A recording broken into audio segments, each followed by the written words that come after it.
Presenta Prolimpio, especialistas en limpieza. Desde hace tiempo, exactamente desde que no tenemos a quién vender el voto, este pueblo ha perdido su interés por la política. Y si antes concedía mandos a haces, legiones, en fin, todo, ahora deja hacer. Y solo desea con avidez dos cosas: pan y juegos de circo. Hace casi 2000 años, 10 Junio Juvenal había escrito estos versos en su sátira número 10, y su frase, pan y circo, que los españoles a finales del siglo XIX transformaron en pan y toros, y los rusos en pan y espectáculo, se utiliza de manera peyorativa para describir prácticas de gobierno que procuran mantener entretenida y distraída a la población mientras quienes manejan el poder establecen normas que lo favorecerán económica, política y socialmente. Cuando vengas a Prolimpio, llévate la oferta del mes. Fungicida para tratamiento de paredes con proliferación de hongos, 1 litro, solo por julio, 68 pesos. Viví la experiencia Prolimpio en nuestros locales o en prolimpio.com.uy.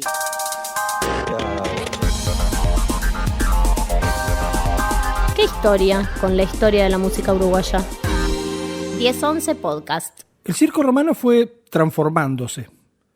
Las festividades fueron cambiando y la necesidad social de recreación y expresión llevaron a las diferentes comunidades a adoptar, modificar y crear eventos, celebraciones, juegos y competencias que con el tiempo se convirtieron en la base de sus culturas. Chiulbango. Tras la jura de la Constitución y la definitiva consolidación de este territorio como un país independiente e impensado por las autoridades de la época, el Estado oriental del Uruguay necesitaba formar su identidad. Argentina y Brasil, como decíamos en el capítulo de ¿Qué historia con la historia? Referido a la jura de la Constitución, no solamente habían tutelado el texto constitucional, sino que además se habían reservado el derecho de intervención militar si se daba un conflicto interno de cualquier índole dentro de los primeros 5 años.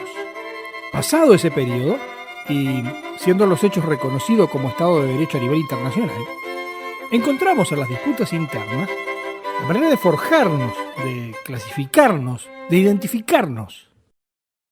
Así es que comenzamos a construir casi que desde el mismo momento en el que fuimos totalmente independientes, un país partido en dos, moldeando lo que desde septiembre analizaremos en estos podcasts, que es el Uruguay de las dos mitades.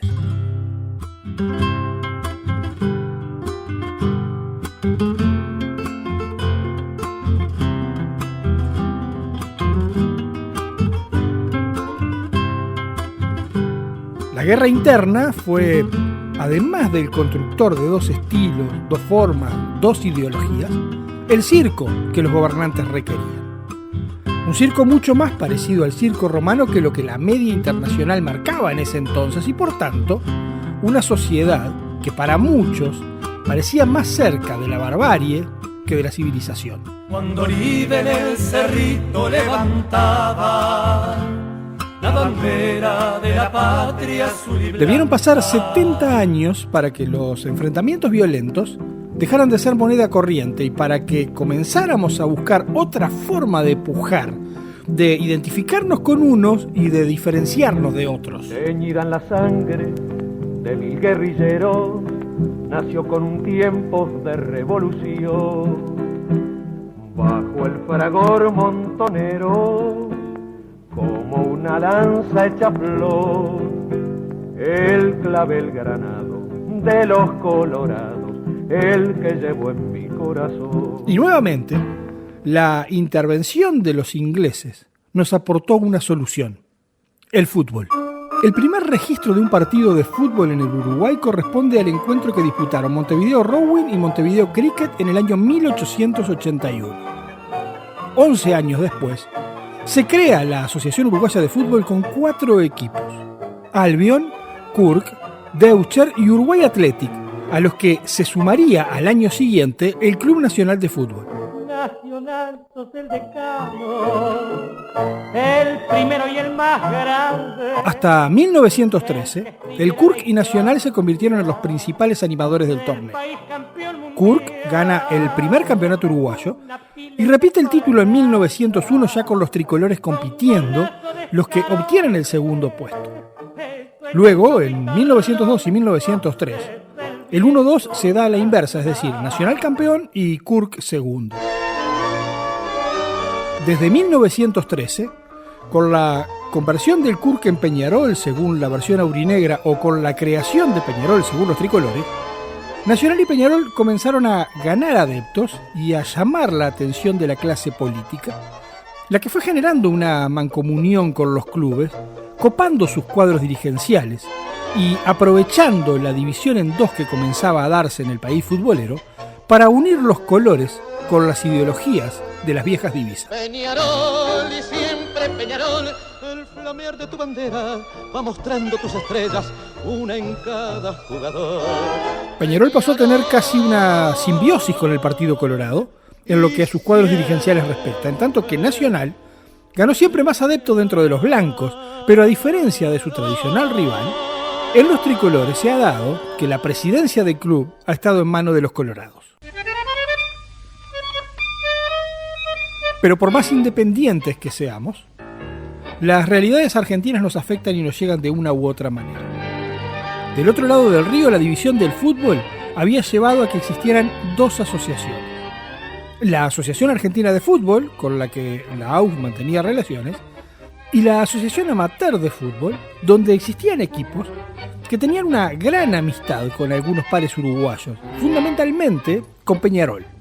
Y fue la aceptación de Peñarol y Central de participar en la Copa Ciudad de Avellaneda junto a Racing e Independiente, clubes que integraban la Asociación Amateur, la que determinó que la AUF desafiliara a ambos clubes el 14 de noviembre de 1922 por 16 votos a 1, generándose así la división del fútbol uruguayo en dos ligas. La asociación, con Nacional y Rampla como grandes animadores, y la federación, con Peñarol y Wanderers como sus mayores exponentes.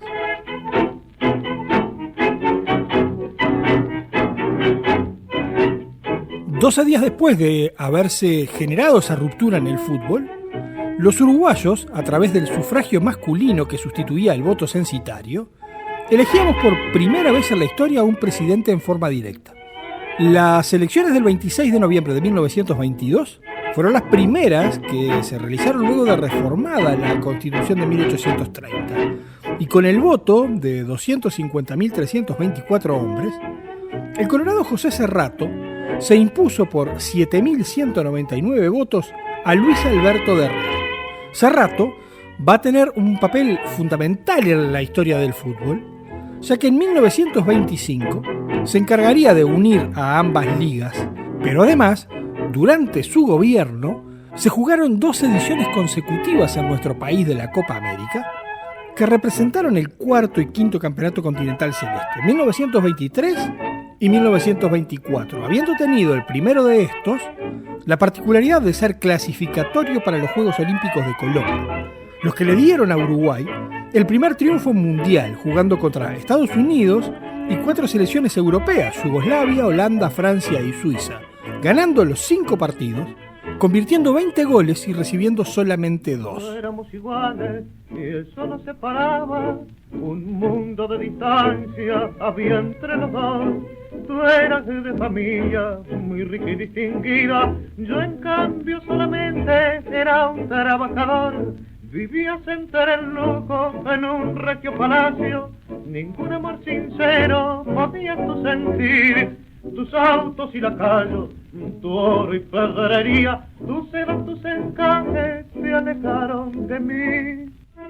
Los triunfos deportivos repercutían fuertemente en la sociedad, y tras el Sudamericano de 1926, que se disputó en la ciudad de Ñuñoa, en Chile, donde la Celeste vuelve a campeonar en forma invicta, Omar Odriozola, un joven de Paso de los Toros que en aquellos años estudiaba notariado en la ciudad de Montevideo, escribe el poema Las Dienas de Ñuñoa, que en el carnaval de 1927, la murga Los Patos Cabreros, que dirigía José Pepino Ministeri, interpreta sobre la música del tango La Brisa del maragato Francisco Canaro lo que sería el primer himno a la selección uruguaya.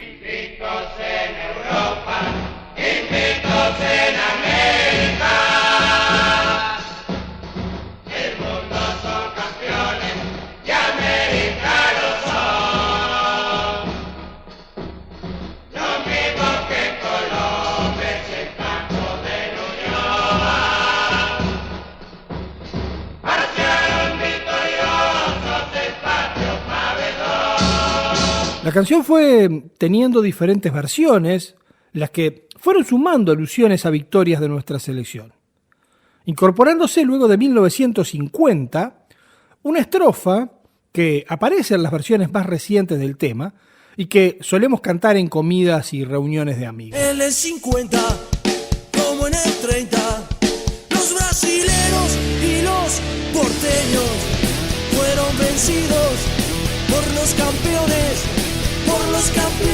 del mundo entero.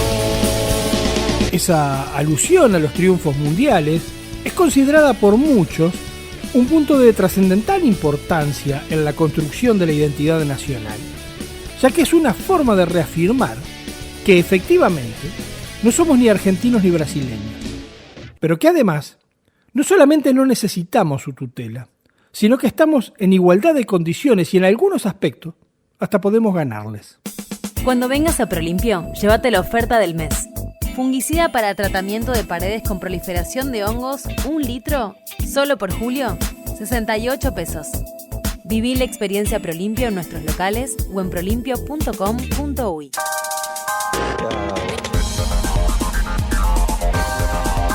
¿Qué historia con la historia de la música uruguaya? 1011 Podcast. Uruguayos Campeones acompañó esa idea de país poderoso, pujante, fuerte, exitoso. Pero los éxitos deportivos, como la valoración del país, comenzaron a decaer en la segunda mitad del siglo XX. En el 54 conocimos la primera derrota mundial frente a Hungría. Y en la década del 70, exceptuando el Mundial de México, la Celeste ya no era una selección que despertara admiración. Por el contrario, los resultados deportivos acompañaban la realidad política y social de la época.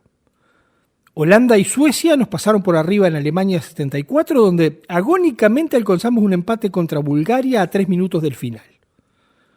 Y por más que para el Mundial del 78 nos tocó la eliminatoria soñada, es decir, frente a Bolivia y Venezuela, nos quedamos afuera.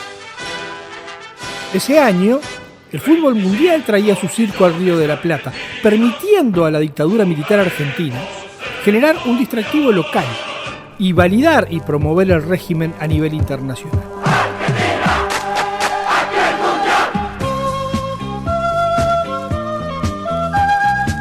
2 años después, y continuando con la historia de replicar de este lado del río lo que sucedía allá, el Estadio Centenario fue sede de la primer Copa de Campeones del Mundo, el Mundialito o la Copa de Oro.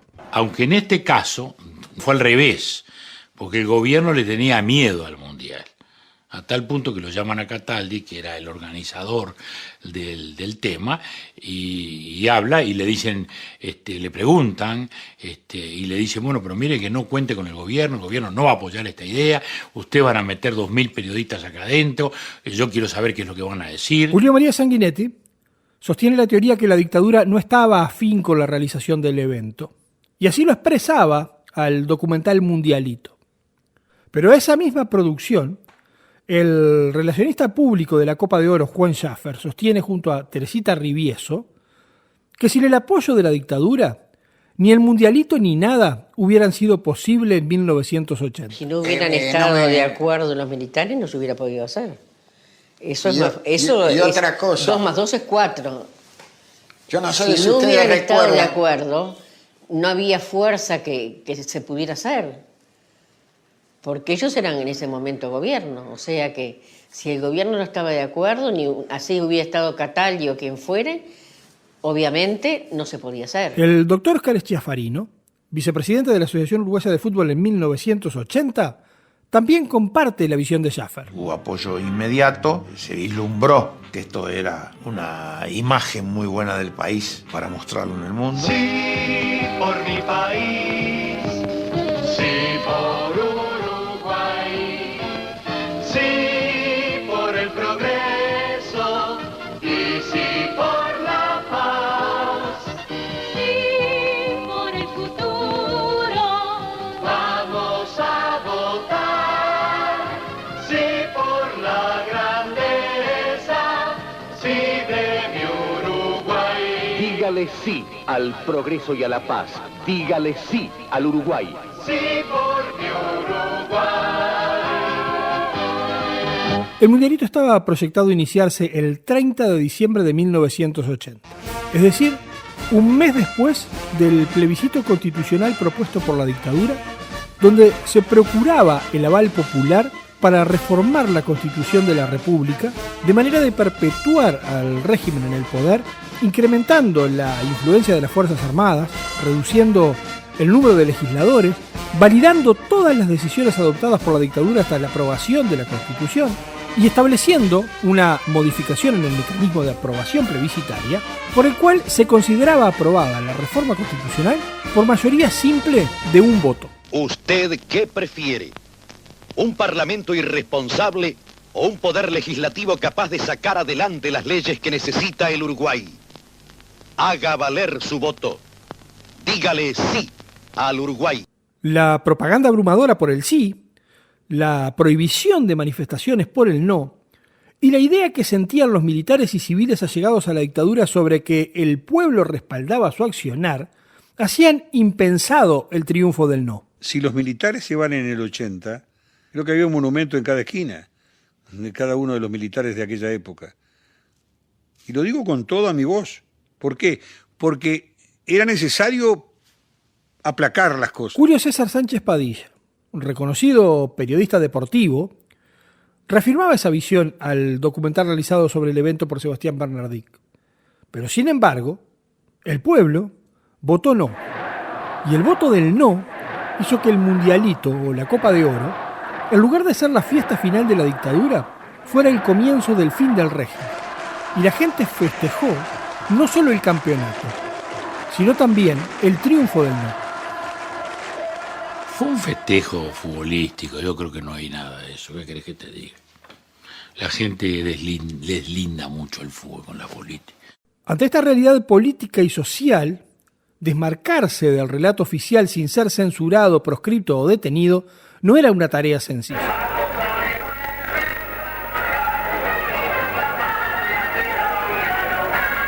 La Copa de Oro tenía una canción oficial, denominada Bajo un sol y 9 franjas, compuesta por Leslie Muniz con la voz de Mario Gutiérrez. Pero la canción que se asocia a la Copa de Oro es la que realizaron Alberto Triunfo y Roberto da Silva. Nos había pedido Víctor Hugo que hiciéramos un tema porque no querían pasar el tema oficial. Víctor Hugo Morales era el relator de fútbol más escuchado del país. Transmitía por CX12 Radio Oriental, emisora perteneciente al grupo Monte Carlo, que también era propietario del sello discográfico Variety, sello que produjo este tema. Te queremos ver campeón, que pensamos que en ese momento era un grito de aliento y de guerra, ¿no? En plena dictadura. La censura que existía en la dictadura impedía que se editara cualquier tema musical cuya letra pudiera tener frases o expresiones que el régimen entendiera fueran perjudiciales para sus intereses. Y bueno, tampoco se podía decir mucho. En esa época la gente ahora no lo entiende mucho, pero no se podía hablar, no se podía decir, te venían a buscar. Y bueno, y empezamos, vamos a esperar café, vamos a alentar la idea para que Celeste sea el triunfo otra vez. Y bueno, y para levantar el sol y agitar nuestra bandera, no nos pueden decir que no, porque esa era la bandera de todos. Para levantar el sol y agitar nuestra bandera, para que la patria entera grite Uruguay campeón, Uruguay campeón. Las metáforas, el simbolismo, eran recursos a los que recurrían permanentemente compositores, escritores, guionistas y hasta periodistas.